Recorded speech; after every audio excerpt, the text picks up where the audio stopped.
Welcome to another live edition of Pittsburgh Sportsline in the BPTV studios. Good evening, everybody. Hope you enjoyed your 80-degree weather with humidity. It was a beautiful summer day. I'm Al Levine, the talking machine. I got Chip Hayner with me and Smoking Jim Frazier. Got a lot of sports to talk to you about. Thanks for watching us on Comcast 7, only in Bethel Park. Thanks also for watching us on Verizon 32 in Bethel Park and all the way from Nemacolin to Cranberry, Wexford, and all points in between. We appreciate you watching and liking our show. We got 6,766 likes on Facebook. I appreciate all those likes. Thank you very much. And we got a lot of sports to talk to you about. And I have some promos to bring up. I may need somebody to work the camera here for the promo. Zach, that right one. Right there, buddy. Right there. You're the man. Get in on that. Do a close-up on Olive Oil's Pizzeria. You can't beat them. He's quick. Give them a call, 412-831-1900. Talk to Mitch or Katie there. They'll make you up a nice pizza and hoagie like they did for us. Check it out. Another promo, the Bethel Park Historical Society.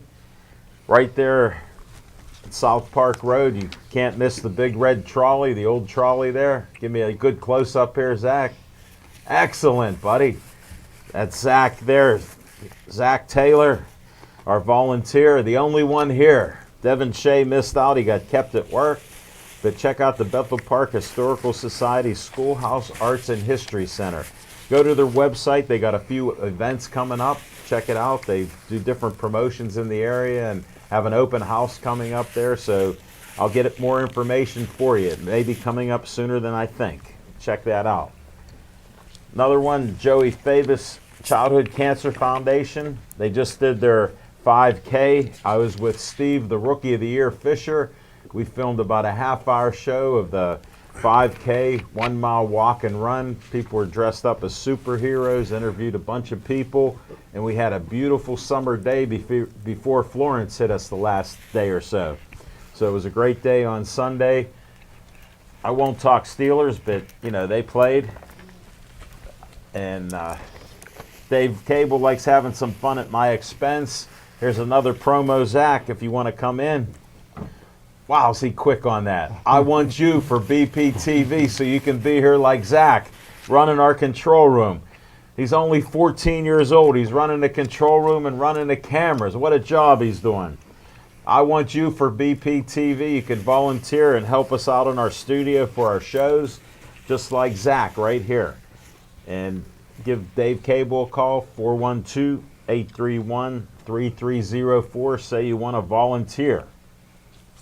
Have another 501c3, the bpcf.org.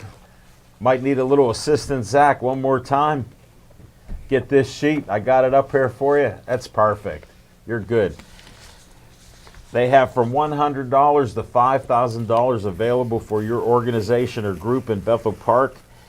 And if you're doing anything that's good in the community, you can get an application at bpcf.org and apply for money there. They have it. They will provide it. So check that out. All right, we'll get back to, we have a sponsor for our show. He sponsors What's on Your Mind, Skeets Lewandowski of Skeets Service Station, past Trax Farm in Mineral Beach, right down there on 88. You can give him a call, 724-348-4715. Give him a call. He works on anything and everything that runs on gas. And he does a good job, just a great guy. And they got a great shop there, so check that out. All right, I guess I got to ask Smoking Jim Frazier, what's on your mind? Thanks, Al Levine, the talking machine. And if you want the green, coming at you. You got to see Levine. I tell you what, hey, Chipper, I got to tell you what, Friday night, I'm going over to Ringgold High School to watch Gateway put up 70 on Ringgold. I guess the Eloquippa coach should have stayed in retirement, huh? Yeah. I was going to say, isn't Semantic there? Yeah, they're owing about, I don't think they've covered under 50 points. They haven't scored a point. They haven't scored a point all No. year. Wow, that all goes on his record. Yeah. Oh, well. They can't take that away. They can just talk it away like you do, brother. But, yeah, I'll be there. And, hey, congratulations to the University of Pittsburgh for beating Georgia Tech. Get back on the winning track. Ain't nothing wrong Oh, with so that. we're not firing Narduzzi this week. No, I would have been Okay, fired so him, there's but- two coaches we're not firing this week, Yeah. Narduzzi and Hurdle. That leaves. Whoa. But what's on my mind is the top 10 most vicious hitters in City League and WPIL history, or either or. And I'll start with number 10, a killer out of Clareton named Raymond Weatherspoon. Was outstanding. Went to Penn State before he got kicked out of there, and then finished his career at Pitt. How about Louis Biondi Jr.? Went to a school near Monroeville. Penn Hills. Oh, where do you go? Franklin Regional, huh? Penn Hills. How Okay, about was his father the car dealer? yes, Okay. and he owns it now. Yeah, that's who you bought the car from, yeah. No, I bought a car from there, but I also took care of his father's lawn. I didn't know Whoa. that. Wow. Wow. Yep. Okay, we got a little bit there. How about number 8, the only retired jersey in Duquesne High School history went to George Little, played at Iowa State back in the day. How about number 70? Nickname was Ronnie Lott. Ronnie Dillon from Gateway. What a devastating hitter he was. How about number 6B? Aaron Donald, school near Monroeville. Just west, huh? Just Penn west. Hills. On the Penn- on the Penn western Hills. border. How about number 6? Damon Gibson, outstanding player in high school and at Pitt. Went to a high school near Monroeville. How about number 5? And he should have been higher on this list. Paul Polosny from Hopewell High School. Paul Pozlesny. Polosny. Pozlesny. Thanks for You guys are the, And you're supposed to say Gesundheit. Thank you. I just sometimes you got to go to the white trail. 11 years in the NFL. Just love it. retired from the Jacksonville Jaguars last And year. one of the best high school fullbacks I ever seen. How about number 4, former Parade All-American from Brashear, Mike Booth? How about number 3, Sean Gilbert Aliquippa? Number 2, played for the Denver Broncos, played at Arizona State, wore number 75, was a great middle linebacker at Wilkinsburg, Walt Boyers, and the number 1 most vicious hitter of all time. And he's in poor health right now, so he needs your prayers. None other than Bill Fralick from a school near Monroeville. You're not doing Penn well? Hills. No, he couldn't make it back for the Hall of Fame. You know, he was a first class inductee in the Hall of Fame with Dan Marino and those guys. Pitt Hall of Fame. Sorry to hear that. Back, yeah. Sorry to hear that. So keep Bill Fralick in your prayers. One of the hardest workers and most vicious hitters I ever see. And he was And an that's what's offensive on my lineman. And he was an offensive lineman. Yeah, in college, but in high school, boy, nobody ran on that defense when he was there. But honorable mention goes out to LeVar Arrington, Sean Lee. How many are Brandon on that Short. list? That was more than 10. There's a You're like few I missed. 15. Ronnie Graham, honorable But mention. Curtis Should've Bray. been- Curtis Bray probably should have made the list. Curtis Bray probably. May he rest should in have made peace. the list. May he rest in peace. Yeah. Yeah, And very that's what's good. on my mind. Kurt Angle should have been on that list. Kurt Angle. Yeah, he was tough. You should have seen his brother Mark, Mark. Angle playing I football. heard One he of the was an toughest animal. guys I ever saw in my Keystone life. Oaks, right? Little side story: we're playing Mount Lebanon one game, Mm-hmm. and they were like gentlemen. They'd say, "Excuse me," huddle up, bump into you, "Excuse me." Well, there's a big pile up, and I'm blocking a guy, and there's a pile of people around me, and somebody's screaming. Somebody's yelling. He just bit me. And then apologized. That was Mark Angle. I got to love it. And then he apologized, No, right? no, the kid didn't. That was one of the few times there was no apology. That's funny. I heard it and saw it at the game. One of the toughest in Dormont history. That's a whole nother era.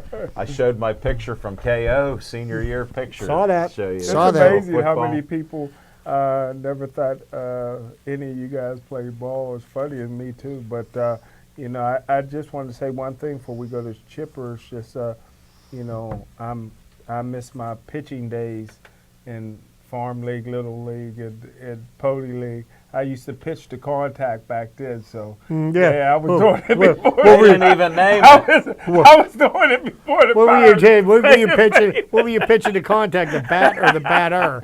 In Little League, Smoking Jim, I averaged 2 strikeouts per inning. That's amazing. I struck 2 out. I had 2 no-hitters. Wow, Yeah. that's amazing. But I did lose 1 game. I was 7-1. And Wow. we had a co-championship that year.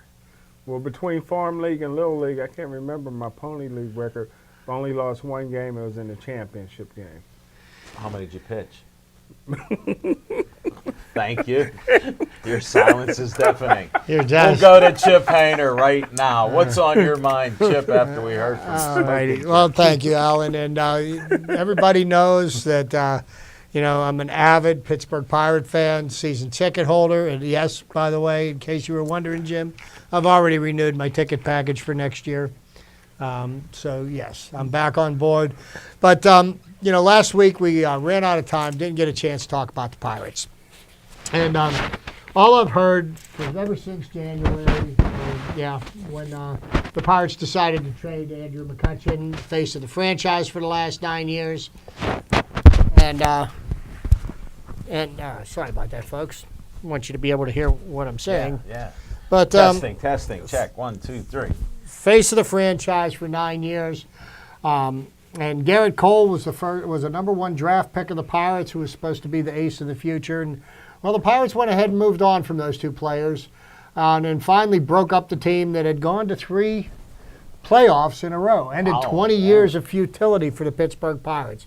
And in my humble opinion, right now the Pirates are 75 and 74. I said this at the beginning of the season, and I'll reiterate it again. The Pirates are going to be better this year than anybody has given them credit for. And they have my prophecy to be true. Pirates are 75 and 74 right now. 13 games left, and they do have the potential to end up with a winning season. 7 more games, and they're at 82 wins. And I think They only got to play about 500 ball to do it. I would have to say, for all the criticism and ridicule that have been heaped upon the Pirates and upon Clint Hurdle, that this may be his best managing job yet as a professional major league manager. If you look at what he went into the season with, he went into a season with 5 pitchers on his starting pitching staff. There were 4.5 question marks and 1 proven major league veteran. And the Pirates pitching staff has proven to be above and beyond what anybody expected. The future of the Pirates pitching staff is strong. Going into next year, some trades were made this year. I think the Pirates are going to be set as far as pitching goes for next season. And, you know, we're bringing up a lot of the young kids. And a lot of the young kids are proving that, you know what, they might belong here in the major leagues. And that looks like the next generation of Pirate playoff contenders. And I do believe that the Pirates will once again be contenders for the playoffs next year. I want to give a big, hearty round of applause for the Pittsburgh Pirates, for Clint Hurdle, for Neil Huntington, and yes, this is going to get some people going. Yes, sir, for Bob Nutting for putting this group together and keeping them together. Bottom line, Bob. Because for all the criticism that everybody gave them, they had a plan and they stuck to their plan, and it's bearing fruit, okay? So all the critics, in my humble opinion, were wrong. And it looks like the people that are running the team have it headed in the right direction. I just want to give a well done to the Pittsburgh Pirate organization. and to the manager and the players on the field. And that's what's on my mind. Okay, ask one question, Chip, and I really Sure. don't know the answer to it, so I want to ask the Okay, next I'll answer you. Well, you're not a lawyer. Most lawyers ask questions they know answers to. Yeah, I don't know. The You do that answer. most of the time, but not tonight. Since he's been traded here, how's Archer doing? Archer has been underperforming. Okay, but Chris Archer is a quality major league starter, and I brought this up the last show. I do believe that with some work, and I believe they're working with him right now. I believe that Chris Archer is tipping his pitches, and you know he's always had two pitches. He's always had a very good fastball, and he's got a swing and miss slider. And I don't know if he can add another pitch to his arsenal, or if he's just tipping his pitches. But it seems to be that his control is somewhat off, because he will throw a fastball that, you know, you'll just sit there and look at it. It's like, how did he do that? And then the next one he'll throw, it'll be nice and fat and juicy right across the heart of the plate. Like, he's off somewhere, and I believe it's something that can be fixed. Okay? But the two better pitchers on the staff, who I think will be your number one and number two going into next year, is going to be Jamison Tyon, who for 19 games in a row has given up 3 runs or less, and Trevor Williams, who has had a hand in more than half of the Pirates' shutouts this year. Those right there is going to be your one and your two. Ivan Nova has been a solid starter this year. Archer will be everything that we need him to be, and that leaves you with the with the fifth starter, which there are a number of candidates available. Nick Kingham has filled that role. They've got that kid in Indianapolis, who they say is a can't miss prospect. But you know, we've heard that before. Tyler Glasnow can't miss. The first 3 guys you mentioned weren't guys that they traded Austin Meadows for, right? That was Archer. So you answered my question. Thank you, Chip. And what that has to do with anything is beyond me. So I'll pass it off to Al. Chipper, you gave away Austin Meadows for a tipper. Got a tip off his pitches. But you know, Austin Meadows isn't even good enough to make it into the major leagues, Jim. Okay. I mean, we traded him to a team that's worse off than us, and he didn't find a way onto the field. So explain that one to me.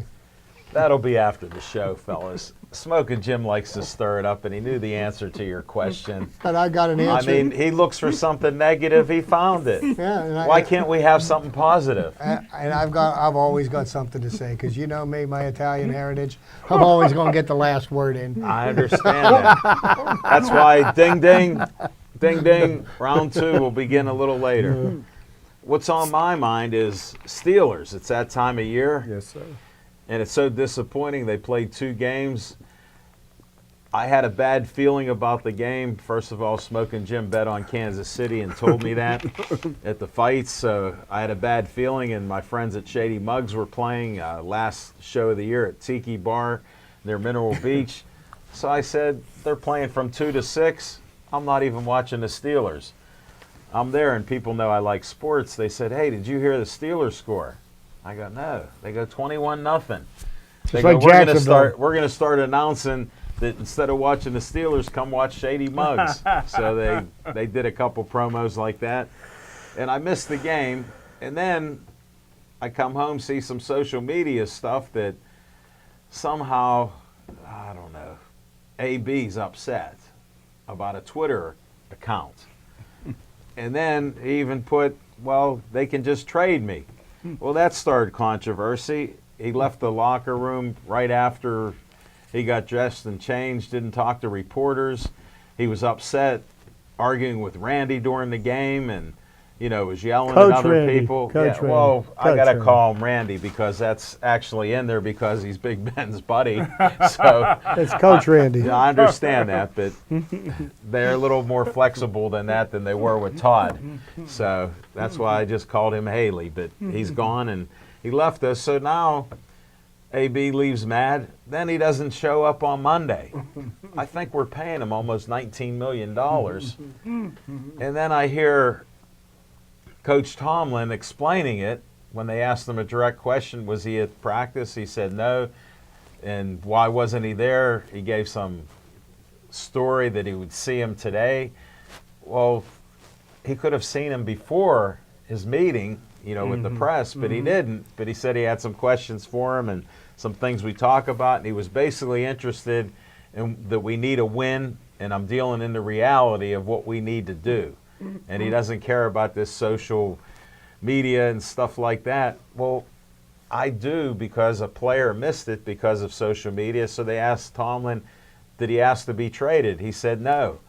Then his agent come out and gave all kind of stories that he didn't ask to be traded, and he had some personal issues. So now they're calling it a circus for the Steelers with good reason. I bleed black and gold, but I call it like it is. The defense never got improved. They talked about grabbing safeties and cornerbacks, having them play as linebackers. I never heard of a defense like that. So, they didn't replace Shazier. The guy they got, Bostic, was supposed to be good. Then he doesn't show up and do things like he should. Who knows what goes on? But the defense is definitely a problem. Then I hear a stat before I went to bed after the Steeler loss that there were 653 games where teams scored 37 points and had no turnovers, and there was only one loss. Like it was 652 and one. Wow. Until the Steelers lost a game that they scored 37 points and no turnovers. Wow. So it's the second loss in, 20 years, but 653 games were played. Wow. And they won almost all of them. How shocking is that? Well, with the way that the Steelers are built this year, okay, it's quite simple that the equation that they need to fit into to win games, they've got to score between 40 and 50 points. Well, they didn't get it. Because, if they can just hold their opponents to 40, then there's a chance they'll win more than they lose. Wow. I hate to say it, but Smoke and Jim might be right. They don't want to be great. They just want to be 8-8. But Alan, speaking about all the social media stuff, I don't think anything different is going on right now with any professional football team than has ever gone on. It's just now it's out there. Yeah. It's out there, and everything is out there for everybody to scrutinize. And well, we'll discuss this more later. Yeah, we'll have some Steeler talk at the end of the show. But we're going to come back with some fiction and fact from Smokin' Jim's Almanac.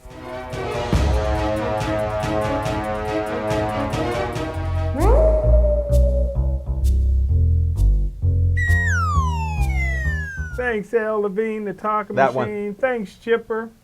And How about thanks, Zach, making us look so great? We got a new Rookie of the Year. How about Zach? Yeah, he could be Rookie of the Year. The Gateway Gator Taylor in the house. But No, he's no Gateway guy.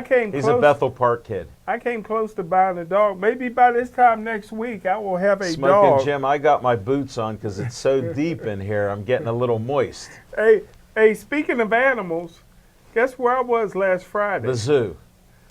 Rumfish in Bridgeville. You ever eat there? I've been there. I've Rumfish eaten Bar food and from Grill. there. I've never been Have you there. ever been outside, man? I thought I was in Hawaii. Yeah. But Why were you out there? I get a little bite to eat. They had a band going on. They had a big thing going Yeah, I on. was surprised. I had a taste for some fish and chips. How was Jody? I How was Jody? had taste for How fish was and Jody? That's out by where she lives, right? How was Jody?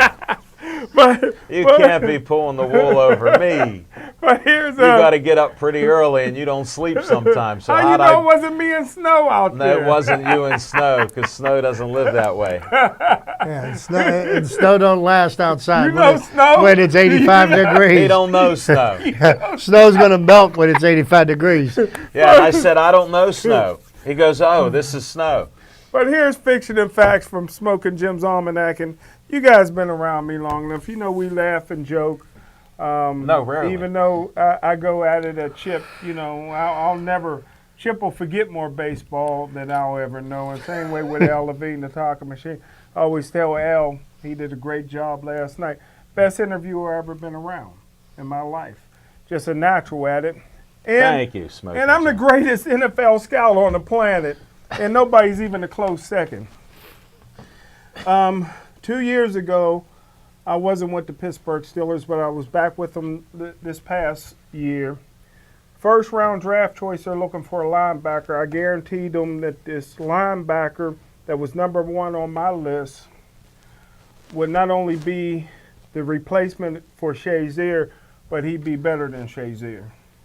So the first round comes up, the Pittsburgh Steelers pass on him because they never heard of him. So by the second round, of course, they could have traded out of the first round. They wanted Edmonds from Virginia Tech, who was only at the draft because he was projected to go in the 3rd or 4th round. His younger brother was a top 10 pick. That's the only reason he's at the draft. When the Steelers called him, when Coach Tomlin called him, he was doing the number 2 in the bathroom. So he had to get up. He had to get up and go. He's talking to him in the bathroom. So, but anyhow, Can we verify that? Yeah, so he was shocked to get the call. Didn't think he'd get the call till the 3rd day. So the Steelers basically could have traded out of the first round, got my linebacker and Edmonds in the same draft. Who's your linebacker? And I think Marcus Allen from Penn State is better than Edmonds anyway. I think he's the best safety on the team. Now, who was this masked man? Now, everybody knows I'm on the committee to pick the Black All-American team every year. This kid was a 4-year starter, a 3-year Black College All-American, 6'3", 250 pounds with 4.5 speed, broke all of Deacon Jones's college records. Wow. At South Carolina State, the same school that produced Donnie Shell. The Pittsburgh Steelers, and I'm not knocking him, they never heard of him, small college kid. Most teams didn't. Indianapolis drafted him. Not only is he leading the NFL in tackles to this point, against Washington Sunday, he had 18 tackles. The most tackles a Steeler had was 6, and I'm still trying to find those 6. He had 18 tackles, a quarterback sack, a forced fumble, and a pass defense. He was named the NFL Defensive Player of the Week, and his name is Darius Leonard. I talked about him on this show before the draft. Darius Leonard from South Carolina State, the best linebacker I scouted in the last 15 years. Could play inside and outside, would have been perfect fit for the Pittsburgh Steelers. Tackling machine. Way to go, Pittsburgh, for sticking with Boston. Thanks. Pouncey's buddy. And that's a fiction and fact from Smoking Jim's Almanac. The Pittsburgh Steelers, you blew it again. Thank you, Smoking Jim. We appreciate you.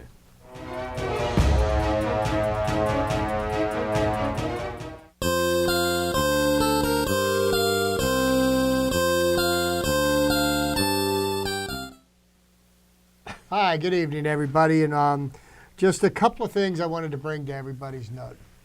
Did you know that there's a championship being played for here in Western PA this evening? No.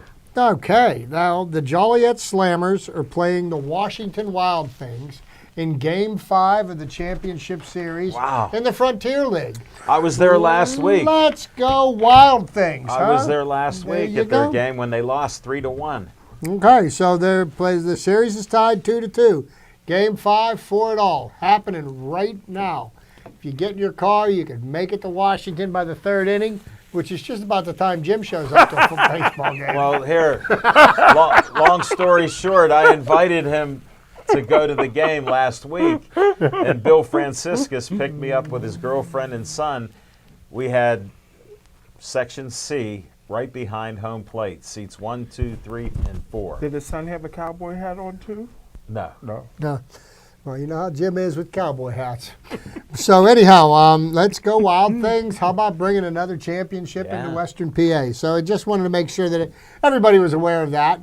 Pirates right now are tied nothing in the 2nd inning against the Kansas City Royals. Jamison Tyon's pitching.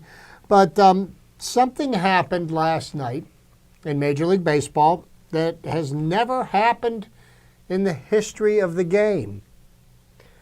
Christian Yelich, an outfielder for the Milwaukee Brewers, hit for the cycle for the second time in a month. He's the first player in the history of organized baseball to bat for the cycle twice in one season. Now, Jim, you may ask, what's a cycle? Cycle is when a batter gets a single, a double, a triple, and a home run in a 9-inning game. Wow. Okay, so he's hard done to do. it. He's done it twice, and there's something even more amazing because of all the ridicule and criticism that the Pirates have gotten. The Pirates probably have 2 players playing tonight that have hit for the cycle this year in AAA in the same game, and that has never happened before in the history of baseball. Kevin Kramer and Jacob Stallings both hit for the cycle in the same game for the Indianapolis Indians. Happened back in August. They keep those stats in AAA? Oh, they keep them all. But that doesn't count as to what I'm Baseball's all about to the do stats, here. buddy. What I have here is a list in the history of Major League Baseball of every batter that has hit for the cycle since the inception of organized baseball, and the number of players that have done that in 100 and close to 20 years, 25 years, 130 years. 1867 was when they first started. 322 times a player has hit for the cycle. Now, just to give you an idea of, it's a fairly rare event, but there's been one year there was more cycles hit for than any other season in What Major year? League history, 2009. Get out. 8 times, 8 different players hit for the cycle that year. Oh, geez. Smoking Jim remembers it because he knew about baseball then. Last year, He in knew. 2017, there were 7 cycles hit for in the same Wow. season, and that was matched by one other season in the year of 1890. 7 cycles were hit for. Wow. Okay, so that leads me as to how does this all tie in to Western Pennsylvania baseball? Yeah. Well, I've gone through my list here, and you guys can all breathe a sigh of relief. I'm not going through the list one by one. Okay. Whoa, I got a little Yeah, nervous. we don't. Yeah, we'll be here till midnight. But I did count through the number of times that a member of the Pittsburgh Alleghenies / Pirates have hit for the cycle. 24 cycles have been hit Wow. for by somebody in a Pittsburgh Pirates uniform. And it started way, way back in May 2nd, 1887, by none other than Fred Carroll of the Pittsburgh Alleghenies. You're kidding me. Wouldn't lie to you about that, Alan. All right. We'll see. I didn't highlight these, so it's going to take me a second. But we'll just go through the Pirates because there's been some guys that have done it more than once. The Bill Master roster. July 23rd, Fred Clark for the Pittsburgh Pirates. Fred Clark did it a second time in May 7th, 1903. And you'd be surprised at the people that aren't on this list. Honus Wagner hit for the cycle.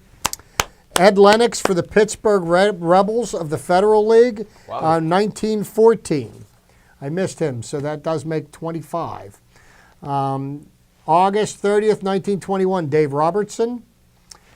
Pie Trainer, July 7th, 1923. Pie's the man. Who can? Kiki America. Kyler on June 4th, 1925. What's significant about 1925, Jim?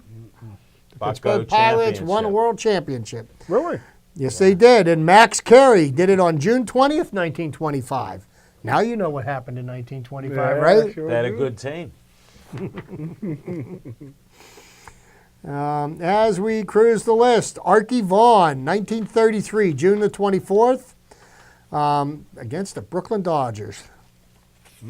So you'll recognize some of these names, Jim, but there's going to be one name that's going to be conspicuous by its absence. Archie Vaughn of the Pittsburgh Pirates in 1939. He wasn't black, was he? I doubt it. No. Bob Elliott in 1945, July the 15th. Bill Salkeld, August 4th, 1945. Wally Westlake on July 30th, 1948. Wally Westlake did it a second time. There's an answer to a trivia Is he a question Hall of for you. Famer? I No. doubt it. But Ralph Kiner, who is a Hall of Famer, June 25th, 1950, and he also won 7 home run championships consecutively. Wow, That's that's one amazing. after another. Okay. Thanks for explaining that, Chip. Gus Bell did it June 4th, 1951. Now we're getting close to the time where there should be some players' names that you recognize. July 22nd, 1964. Willie Stargell hit for his recognize cycle. Do you recognize that name? Keep rolling down, and we get past 1972, so we know that somebody never hit for the cycle. Mr. Clemente never hit for the cycle, but the man that took Roberto's place in right field hit for the cycle, Richie Zisk. I liked him.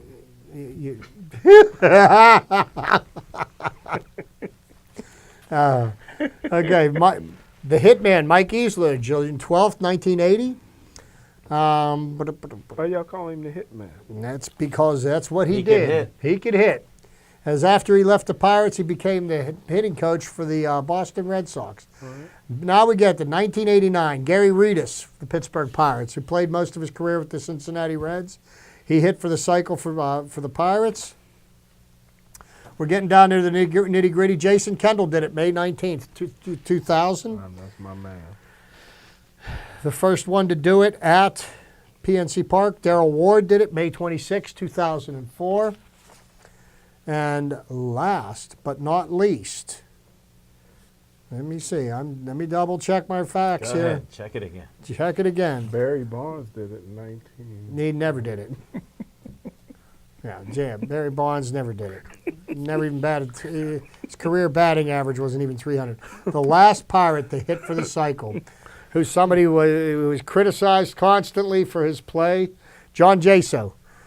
September 28th, 2016, hit for the cycle against the Cubs.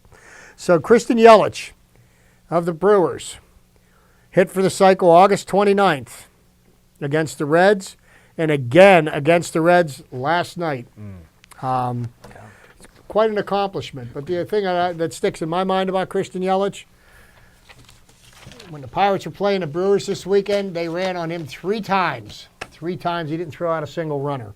So he may be able to hit. It kind of sounds like somebody else we know, huh? Could hit a ton, couldn't throw out Sid Bream.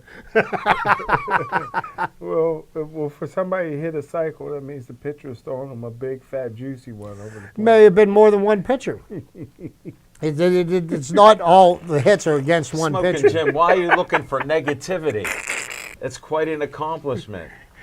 You didn't even know what the cycle was till you've been on Pittsburgh Sportsline. So what are you know trying it to say to now. me when somebody comes up to bat and they're the 26, there's been 26 outs and it's a perfect game? You're telling me the last batter's not trying to get a hit? You know, I mean, do you remember what? Who was it? Josh Harrison. He did? don't even remember any. Josh Harrison did to Max Scherzer. Leaned into one in the 9th inning, broke up his perfect game. Wow. Wow. And that hamstring ain't been the same since.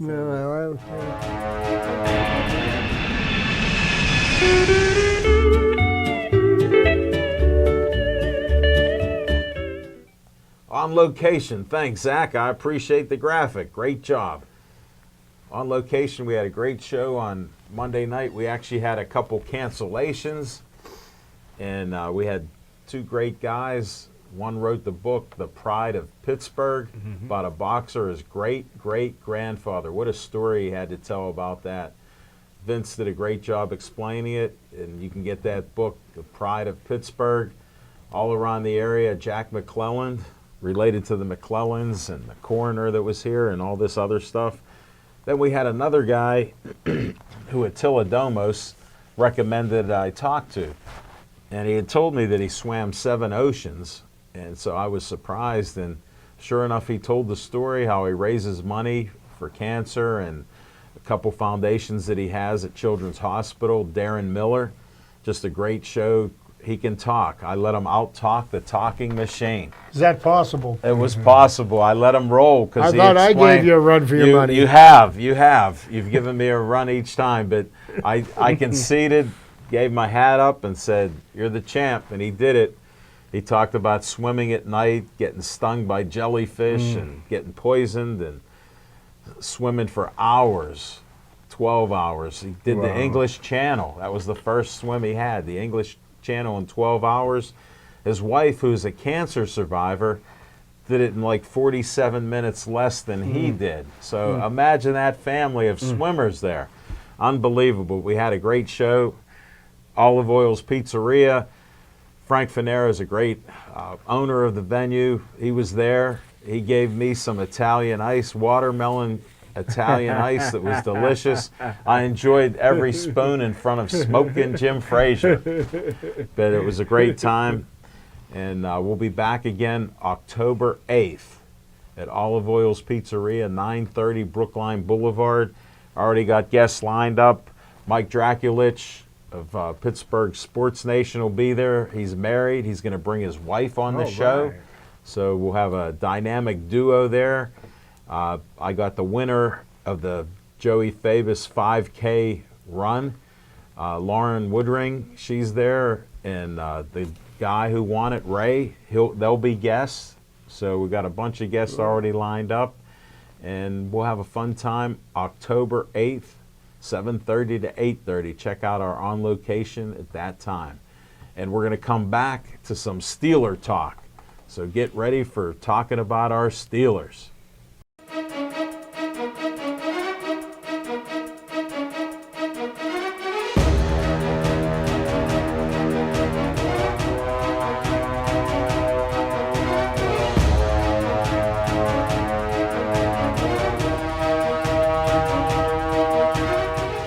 Welcome back. Thanks for not changing that dial. We got about 10 minutes to go. We got to talk Steelers. I missed one of the few times that I missed every minute of the Steeler game, and I wasn't worried about it because I don't expect too much of them right now. They got to get that circus under control. I saw that James Conner only had about 18 yards, but they were so far behind. How could they even have a running game? Then I saw a stat that blew my mind. 39 of 60. Big Ben threw 60 passes. Anytime Ben throws the ball more than 50 times, the Steelers more often than not They're losers. They're losers. He's got no business throwing the ball 50 times. If he's throwing the ball 50 times, I can tell you that it's an L. Yeah. Well, I understand it. I'm bleeding that black and gold, and I'm waiting for the first win. I don't know. Smoking Jim, what are they going to do this week coming up? Well, Pittsburgh Steelers are going to get beat again this week. Oh, no. Going into Tampa Bay. Tampa Bay is so talented offensively. Like we said last year, it's no surprise. I thought the Pittsburgh Steelers needed to score 38 points a game. I was predicting they would do that and break the NFL record that was set by Peyton Manning and the Denver Broncos in 2013. Of course, that was before Le'Veon Bell decided to hold out, and they got rid of Martavis Bryant, who can take the top coverage off. The Pittsburgh Steelers defense is only getting worse because their defensive coordinator, number one, it shouldn't be in that particular job. Who is it?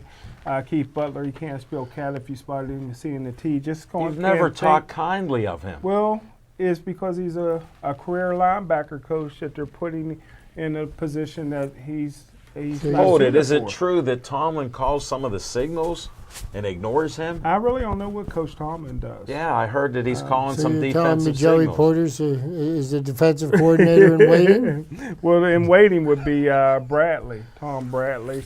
That's who I would. I would either go after a defensive coordinator, but no matter who you bring in there, you're only putting a Band-Aid on it. Yeah, you need players. It's not the X's and the O's. It's the Jimmies and the Joes. My dad always said you got to have the horses. But here's the reason. Just 1 second, Chip, and I'll let you go. Another reason they're going to lose on Monday night is because their offensive line is in disarray right now. They got some brittle brothers that are starting to get hurt. DeCastro got a broken hand. He's no brother. Yeah, but you got Ramon Foster, who's hurting right now, and you also got 77, Marcus Gilbert with a hamstring. So if all those guys don't play on Monday night. Hold what it. You don't wanna do. even like Gilbert. No, I can't stand him. But they have no He's backup. like an open gate. They have an African He's like backup. a swinging gate. Yeah. Okay. So here's what my thoughts are. Yes, sir.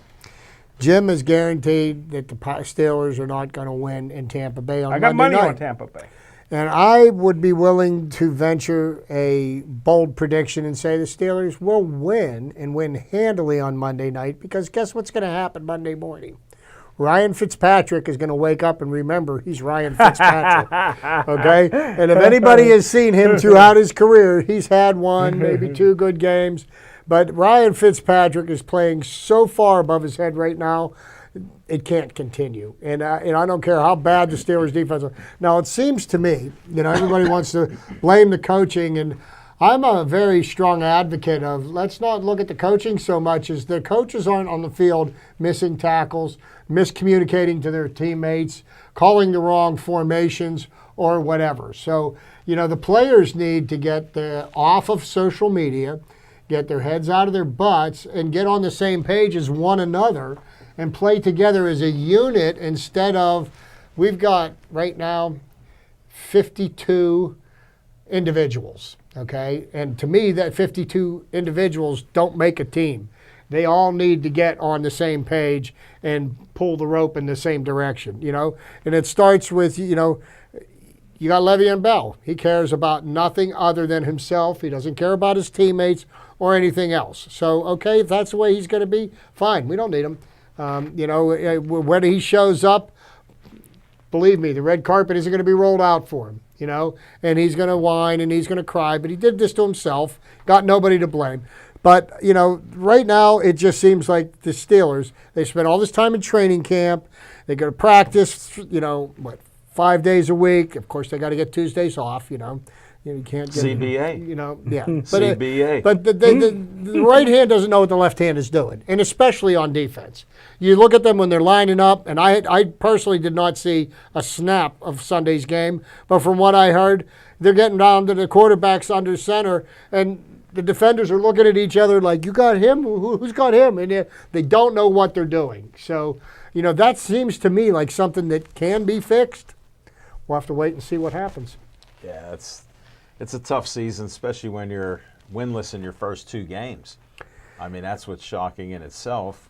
I mean, they did start, a few years ago, 0-4, and come back from that. So yeah, and they finished the season 8-4 that year. But, as Jim always said, you never be great if all you strive to be is 8-8. Yeah. We heard that many times in a row. Hey, it's profound, and I give Jim credit for it. You know what I mean? You got to give my man his props. So this is where the Steelers are at right now. Are they capable of playing? I don't know if they're capable of giving up less than 30 points. You looked at what the Cleveland Browns did, but then again, those are the Cleveland Browns. Okay, now we've actually played a real football team with a real head coach last week. Mm-hmm. And, and once again, we're down 3 touchdowns, and, you can't start games like that. We don't have a defense that can keep us in the game while it takes us, 4 series to get caught up, okay? But somehow in that period of time, they're going to give up another one. Yeah. And that's exactly what happened. Well, what about who has the ball at the end of the game? That's what I'm worried about. Because if you're not stopping them on many drives, they go down and score. Well, when the Steelers had a chance to get the ball at the end of the game, what do? They rough the kicker so that the Chiefs get the ball back. One snap, game over. They run the clock out. Yeah. That isn't coaching right there. That's the players on the field, and they should know better. They're professionals. You should know you don't run into the kicker. My thing is 2 games into it, I got to blame some of the coaches, because aren't you supposed to show them some of these things and have some continuity on the field instead of looking around for everybody? And I agree with you to a point, Alan, but let me tell you this. When you get to the pros, if you have to be taught how to play football, then you should have never made it to the pros in the first place. Yeah, but we see it all the time. Yeah. Look at tackling and other type of things. Well, right? Obviously, tackling is not something that we practice, because the Chiefs scored on 6 consecutive series. So, I mean, the way we stopped them was letting them score. Well, the one thing I would never pay a kicker. I'm good. I would never pay a kicker $5 million, and looks like they're not getting their investment back in that kicker. Yep. What kicker? Bosley, is it? No, Boswell. the Wizard Boswell. of Boz. Yeah, but what about that punter? He's doing He's bad. doing terrible He's bad, too. And then Hey, he- we're gonna have to wind this show down. Okay. We're running out we of want time. you to be able to give your sign off, Alan. Yeah, we're gonna have to end this. Thanks to Zach for getting the show going. Thanks to Dave Cable for coming in to get us started. We appreciate it, Zach, and thanks to the BP community, and thanks to all of you guys for watching our show and enjoying our sports talk. Been doing this since October, I think, 21st of 2011. So thank you very much.